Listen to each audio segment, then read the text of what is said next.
Baseball, softball, soccer, athlete of the week, all that and more. Varsity 360 right now.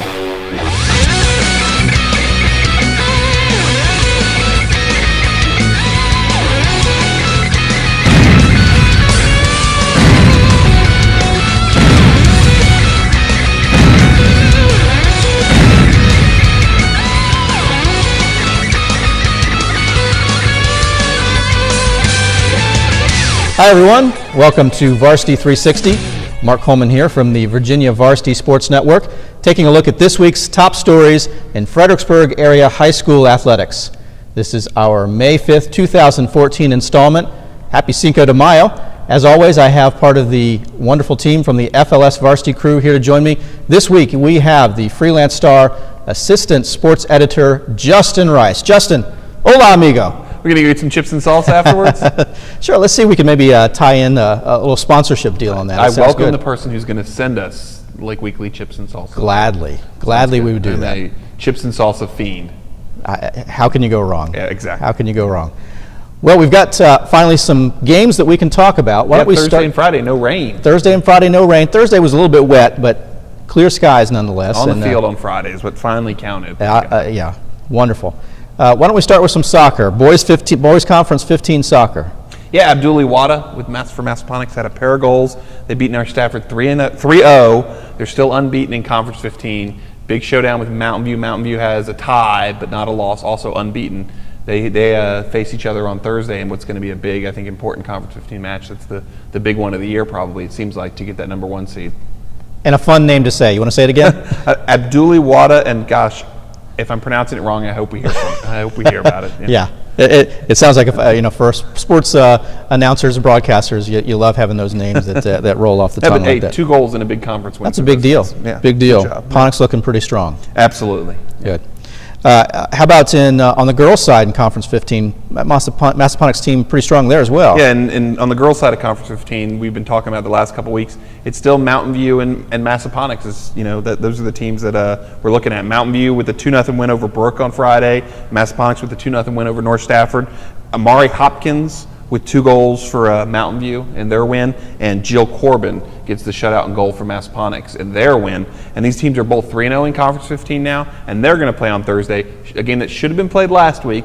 They're going to try to get it in this week. The forecast looks pretty good this week, so we think those 2 teams will play, and I think that's probably the game that decides the Conference 15 girls side. Yeah. Who's the 1 seed going into the postseason. Sounds like an excellent matchup there. Yeah, for sure. Should be interesting to see how that one plays out. How about on the girls' side in Conference 4? On the girls' side in Conference 4, Colonial Forge, I think, was the big winner on Friday. They go 1-0 over Stafford. Maddie Stanford in goal for the shutout, and they're still chasing Forest Park, and already with a loss to Forest Park. I don't know that they can catch them, but you still get in there and try to be the 2 seed in the Conference 4 tournament and move on to regionals that way. So that can work out for Colonial Forge. Sure, excellent. And lots of good soccer still to be played next couple of weeks. I guess think some big games. Conference 27 will really start to heat up. Culpeper, Spotsylvania, James Monroe, and we'll see who the class is there. And I think 4 and 15 and 22 even, those are really shaping up. Starting to come together. Of course, Chancellor boys in Conference 22.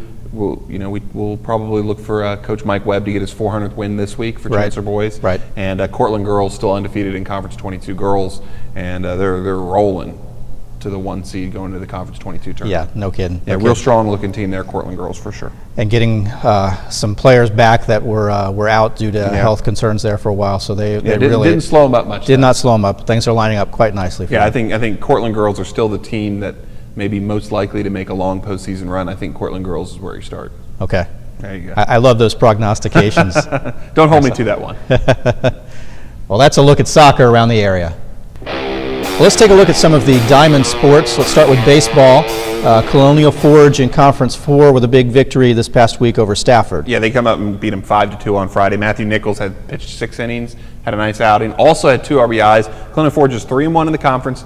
Still chasing Forest Park. You got Riverbend hanging back there. Hilton's up there. Conference 4, I think, still has a little ways to go before it's sorted out. Colonial Forge, I think coming back and beating Stafford, that's a big win for the Eagles. Sure. Lots of round-robin type stuff. A lot of games still left to be played. Absolutely. So that's, Conference 4 definitely not settled. And I think baseball, especially where teams that are pretty close to each other, one team can come up and beat the other. I think when you still have 1 and 2 and 3 and 4 games left, you don't count anybody out just yet. Colonial Forge looks like a team you can count on. Sure. Yeah. And we talked about it last week, sort of some important games compressed into a tight schedule. You get hot, you could really go on a heater there. Yeah, these last 3 weeks of the regular season is going to be where it's at for a lot of these teams, certainly. How about Conference 15? What's the story there? Sure, Conference 15, we had a reporter out at North Stafford Massaponics last Friday. North with a 3-1 win. Ian Pape and Cullen Moore combined on the 3-hitter for the Wolverines against the Panthers. And that makes North 2-0 in Conference 15. Brook Point also comes up with a win over Mountain View, Conference 15 action. Brook Point is 1-0 in the conference. Those two teams are set to play this week. North still has Potomac out there looming. Potomac looks like a contender for the Conference 15 race. So again, just like Conference 4, this is a conference where it's going to come down to these last 3 weeks. And I think North, Potomac, Brook Point, but even Mountain View, Massaponics, you can't quite count those teams out yet. You're still within, come up and make a big win, and you can get up and move into that upper half of the conference standings. Some good baseball being played in Conference 15, certainly. Yeah, certainly, yeah. Conference 27, Culpeper really making some statements, aren't they? Yeah, 3-0 now in Conference 27. Still got some tough games to go with. I think they still have Kettle Run. I think they still have Brentsville. But Jermaine Butler with the home run, and they beat Spotsylvania 1-0 on Friday. And the Blue Devils are 3-0. Yeah, impressive. Yeah, you play 5 games in Conference 27. So 3-0. 3-0. You got a winning record already, obviously. You're in pretty good shape. But yeah, absolutely. Sitting nicely. Yeah. Why don't we jump over to the softball side? Okay. Let's start in Conference 22. Fauquier with a really tight game in King George. Yeah, 1-0 win. I think the first of two, what will be a good showdown, a good matchup. Fauquier wins the first one 1-0. The Falcons are 6-0 in Conference 22. King George with their first Conference 22 loss. They're now 4-1. Those two play again on May 19th. I think to settle the conference race, certainly. Based on what we've seen before, I think the Foxes and the Falcons look like the two top teams in 22. I think Eastern View still probably will want to have a say in that as well. But, the Foxes are going to get another chance at the Falcons down the road. What a game, though, 1-0. Do you enjoy those pitchers duels 1-0, or do you like the 12-10 slobber knocker things? I think a 1-0 game can certainly be fun. I think you can see a lot of interesting defensive plays. If it's just a 1-0, nobody's putting the ball in play. But 1-0 when there's some good defense played and maybe a key swing or two, a key out or two here and there. I think those can be fun games to watch too. And in softball, you get a girl on the mound and she's throwing strikes and you can be dominant. Yeah, absolutely. Yeah. I personally enjoy those dominant pitchers duel type things. Yeah, I mean it's always exciting for me. Low runs. I know everyone likes the offense, but I'm a fan of the low scoring pitcher duel. It's certainly a fast game. You'll be home quickly. It will, no doubt about that. Some interesting things going on in Conference 15 as well on the girls' side. Yeah, 15. Just like the baseball, it's certainly not over, and I think it's really starting to heat up. Mountain View goes out and they beat Brook Point 3-1 on Friday night. The Wildcats are 3-0 in the conference. They've beaten the other Stafford and Massaponics. They've beaten those schools in the non-conference games. Mountain View looks really strong in Conference 15. They're still going to have to come out, and I think you still got to beat North Stafford. You still got to beat Massaponics. And the Panthers get a 4-0 win over North Stafford on Friday in their Conference 15 matchup. So those two have a game coming up, and we'll sort of maybe settle that. If Mountain View takes down Massaponics, they're in really good shape now to be the 1 seed in Conference 15. Yeah, absolutely. Okay. Let's get a couple of stats in here for Mountain View in that 3-1 victory over Brook Point. Taylor Levesque, 10 strikeouts, and also had an RBI double in that victory. And then for Massaponics, Emily Rosenberg, 4-hit shutout in the 4-0 victory over North Stafford. Madison Hughes with 2 RBIs. Yeah, Taylor Levesque is a girl that I knew about as a softball player coming when she was an 8th grader. Mountain View wasn't having a very good year, but it was like, Taylor Levesque's coming and she's pretty strong. Just wait. And now as a sophomore, she's really blossomed and is the strength of that team, especially on the mound, and she can certainly do it at the plate as well. Yeah, nice. Let's move down to Conference 27. Spotsylvania with a big victory over Culpeper. Yeah, then they make their debut over Culpeper and come over with a Conference 27 win, and it's the first conference loss for Culpeper. Culpeper's been a very strong team in the battlefield the last couple of years. They've certainly been a team that's been in contention, sort of a rebuilding step, I think, for them. They graduated a lot, but they were 2-0 in the conference. Now they're going to come out and take their first loss. Spotsy gets another team that's sort of remolding itself. They get their first win. Spotsy still has some key matches coming down the road. I think Kettle Run and Brentsville look like they got strong teams in Conference 27. So we'll see about the Knights, coming up when those games come down. Excellent, excellent.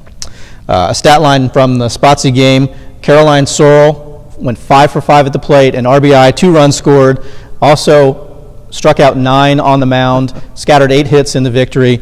Big 11-5 victory for Spotsy over Culpeper. And by way of that, Caroline Sorrell earned the Varsity 360 Athlete of the Week honor, sponsored by Anytime Fitness. Congratulations to Caroline Sorrell from Spotsylvania High School, one of the Knights, winning our Athlete of the Week honors, and leading Spotsy to a big victory. They're on 1-0, their first conference victory, 7-2 on the season. Well, gosh, that's how you fill up a box score, huh? You get 5 hits, you get an RBI, you score some runs, you strike out a bunch. That's filling up a box score. That's absolutely, absolutely, and a victory over a tough conference opponent. A victory over a conference opponent, that's certainly key. Yeah, absolutely. Yeah. So, well, congratulations to Caroline on the Athlete of the Week nomination there, award. Time now for our news and notes from around the area. Another week, another big college football offer for one of the local recruits. Gus Little securing an offer from Boston College. My goodness, between Gus and Gary Jennings, I think we're really covering much of the area, much of the nation in terms of college offers here. It's pretty impressive. Yeah, the interesting thing for me with Gus is, will he sort of drag it out?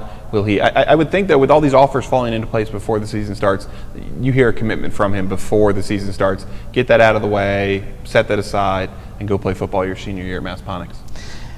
I don't know Gus, so I'm not sure. It'll be interesting to see how it plays out. But I've got to believe that he's got several more visits and potentially several more offers that are lined up. So it'll be.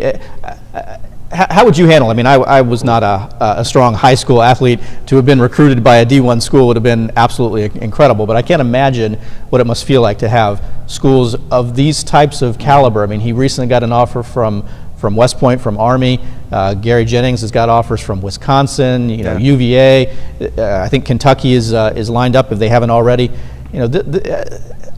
It's mind-boggling to me. Yeah, I think the important thing is take all your visits.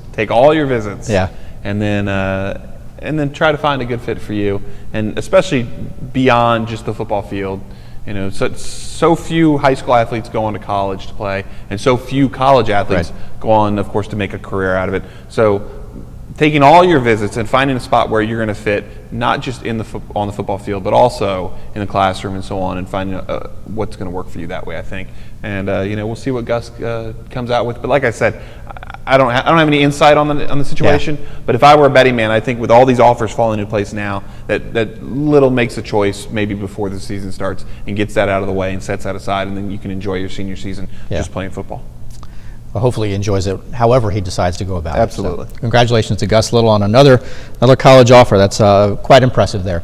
Well, some other big news from around the area. James Monroe has a big event this coming week, this Thursday. The 2014 class of their Athletic Hall of Fame is going to be inducted. Yeah, absolutely. So Lloyd Gibson Jr., a former coach and athletic director, will be part of the crew. Who else do we have on the list here? Marie Fields, class of 2006. Marie was James Monroe had this stretch of about 4 or 5 years where they had all these girls in that could all run and jump, and they would play basketball and track. And Marie was certainly a standout example of that, just a versatile athlete, and especially on the track.